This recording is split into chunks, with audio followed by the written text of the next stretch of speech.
오늘 시의 배경은 또한 전쟁에 관한 이야기입니다. 본문에서 뭐라고 기록되어 있냐면 다윗이 아람 나하라임과 아람 소바와 싸우는 중에 요압이 돌아와 에돔을 소금골짜기에서 쳐서 12,000명을 죽인 때라는 이러한 이 시의 배경을 갖고 있지요.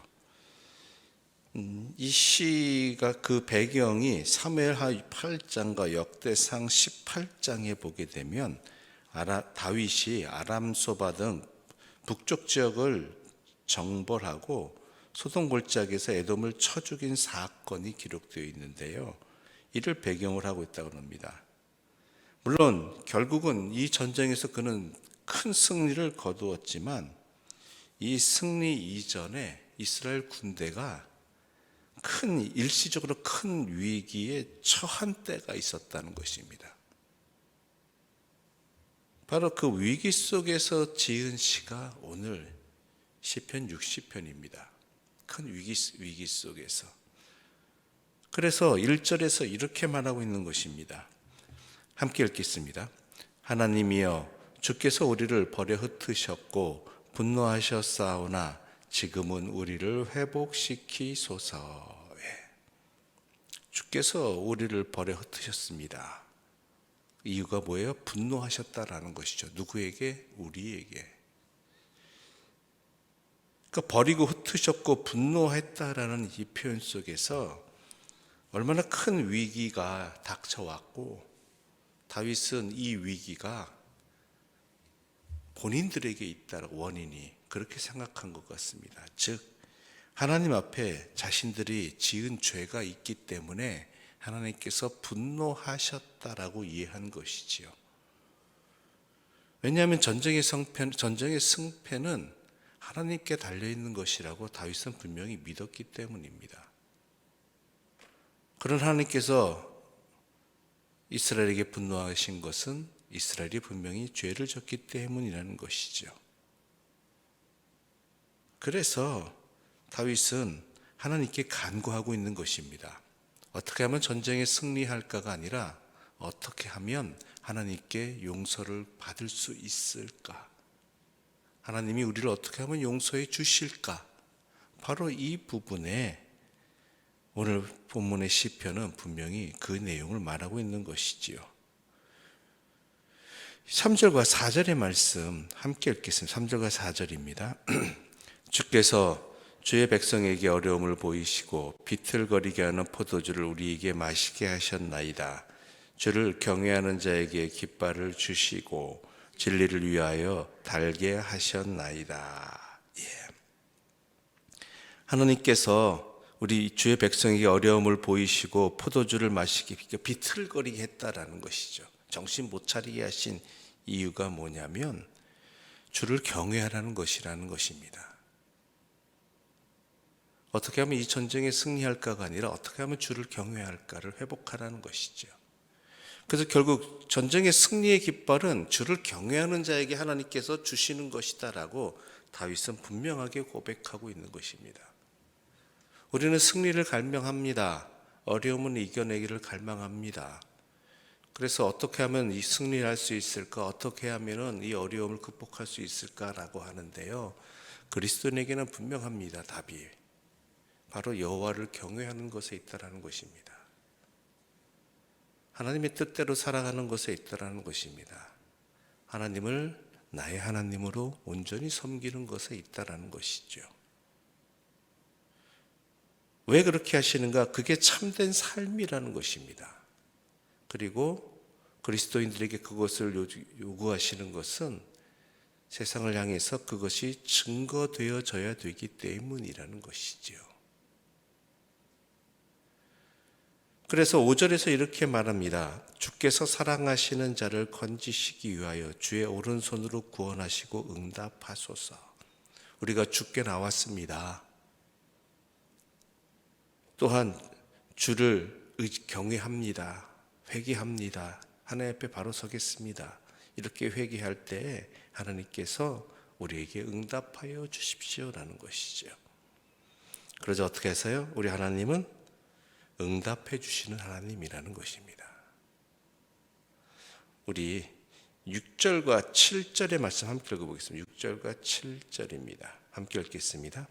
하나님이 그의 거룩하심으로 말씀하시되 내가 뛰놀리라. 내가 세겜을 나누며 숫꽃 골짜기를 청량하리라. 길르앗이 내 것이요 므낫세도 내 것이며 에브라임은 내 머리의 투구요 유다는 나의 규이며. 하나님이 거룩하심으로 말씀하셨다는 것이죠. 내가 뛰놀리라. 다윗이 이렇게 간구하고 회개하며 간구하고 기도했을 때 하나님이 기뻐하셨다라는 것입니다. 즉 하나님이 기뻐 받으시는 제사는 뭐예요? 상한 심령이라는 것이죠. 주 앞에 자신을 회개하고 자신을 온전히 드리는 이 상한 심령을 하나님께서는 기뻐 받으신다라는 것이고, 그것을 오늘 본문에서는 내가 뛰놀리라라는 하나님의 응답의 말씀으로 다시 한번 우리에게 확인시켜 주고 있는 것입니다. 그래서 하나님은 기꺼이 도우시는 분입니다. 기꺼이 우리에게 역사해 주시는 분이고 그것을 기다리시는 분이라는 것이지요. 그러면서 말합니다. 모든 것이 다 내 것이다 라는 것이죠. 모든 것이 다 내 것이다. 그래서 내가 응답하겠다라는 것입니다. 모든 것을 다 너희에게 허락하리라는 것이죠. 9절 보면 이렇게 기록되어 있습니다.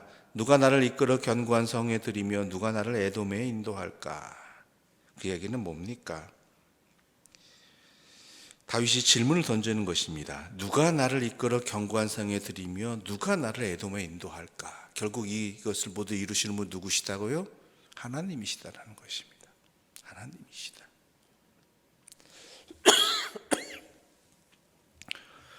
그러므로 하나님이 버리시면 아무 소용없는 것이고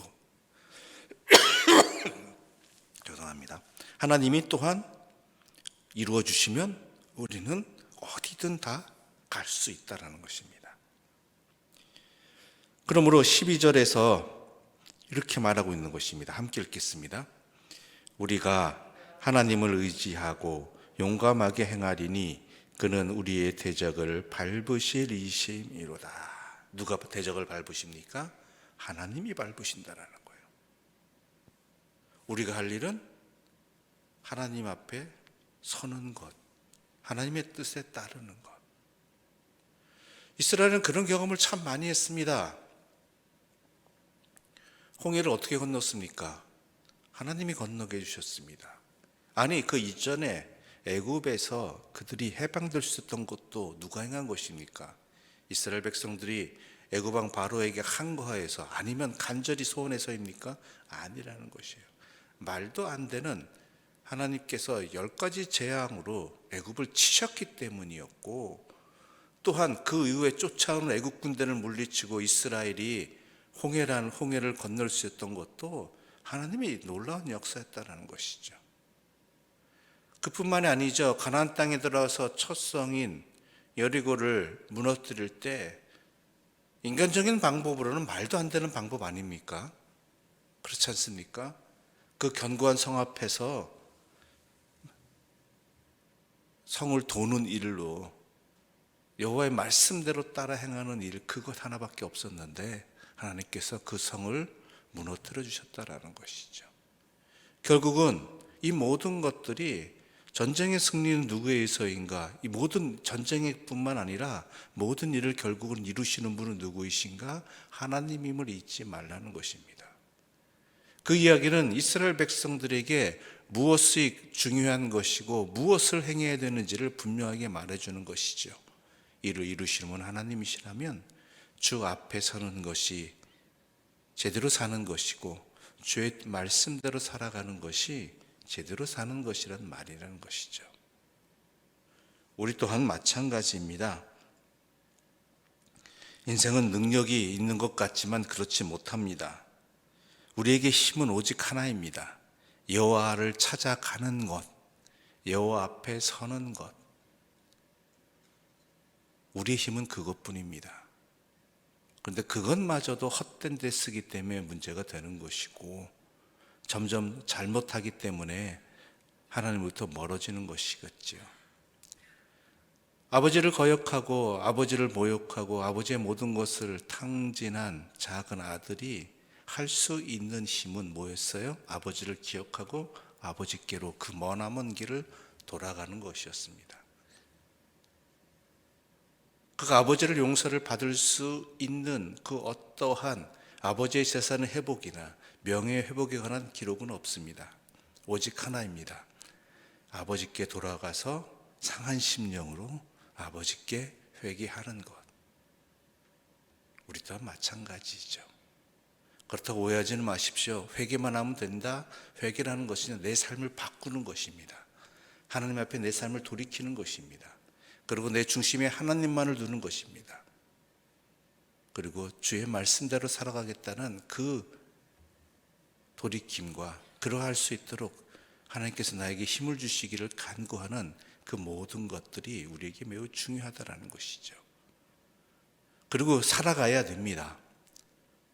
용서해 주시고 힘을 주시면 하나님의 백성으로, 하나님의 자녀로 살아가는 삶을 놓쳐서는 안 된다는 것이죠.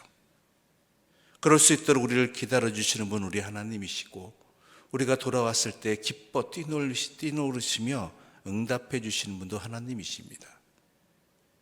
그러므로 우리가 여호와를 의지하고 용감하게 우리의 삶을 살아갈 수 있는 주의 백성으로 살아가는 믿음의 길을 걸어가시기를 바랍니다. 하나님은 그것을 기다리시고 계시고, 그렇게 하실 때 우리 하나님은 뛰노시며 우리와 함께 해 주십니다. 이것은 주실 것입니다가 아니라 주십니다입니다. 그러한 믿음과 확신을 가지고 우리의 삶을 주 앞에서 세워나가는 하나님의 백성들 되시기를 간절히 소망합니다. 기도드리겠습니다. 하나님 아버지 감사합니다. 우리가 다윗과 같은 지혜를 갖게 해 주시옵소서. 다윗과 같은 깨달음을 갖게 하여 주시옵소서. 인생의 위기의 상황 속에 처해 있을 때 그 위기의 상황만 바라보며 절망하는 자가 아니라, 낭망하여 헛된 선택하는 자가 아니라 하나님을 먼저 기억하는 다윗과 같은 모습이, 또한 작은 아들의 모습이 우리의 모습이 되게 하여 주시옵소서. 그리하여 하나님 앞에 회개하고 아버지께로 나의 삶을 돌이키는 다윗의 모습과 또한 그 작은 아들의 모습이 우리의 길이 되게 하여 주시옵소서. 그래야 우리를 기다리시고 또한 응답해 주시는 하나님 앞에 서게 해 주시고, 그래야 하나님의 힘을 힘입어서 회복되어지고, 그리고 다시는 헛된 길에 마음을 두지 아니하는 오직 하나님의 자녀로서의 삶을 살아가는 믿음의 결단과 행함도 있게 하여 주시옵소서. 그것이 우리의 힘이고 우리의 길이고, 또한 우리가 영생을 살아가는 하나님의 은혜라는 것을 분명히 알고 결단하고 나아가고 놓치지 아니하는 주의 백성으로 살아가게 하여 주시옵소서. 예수님의 이름으로 기도드립니다. 아멘. 하늘에 계신 우리 아버지, 아버지의 이름을 거룩하게 하시며 아버지의 나라가 오게 하시며 아버지의 뜻이 하늘에서와 같이 땅에서도 이루어지게 하소서. 오늘 우리에게 일용할 양식을 주시고 우리가 우리에게 잘못한 사람을 용서하여 준 것 같이 우리 죄를 용서하여 주시고 우리를 시험에 빠지지 않게 하시고 악에서 구하소서. 나라와 권능과 영광이 영원히 아버지의 것입니다. 아멘.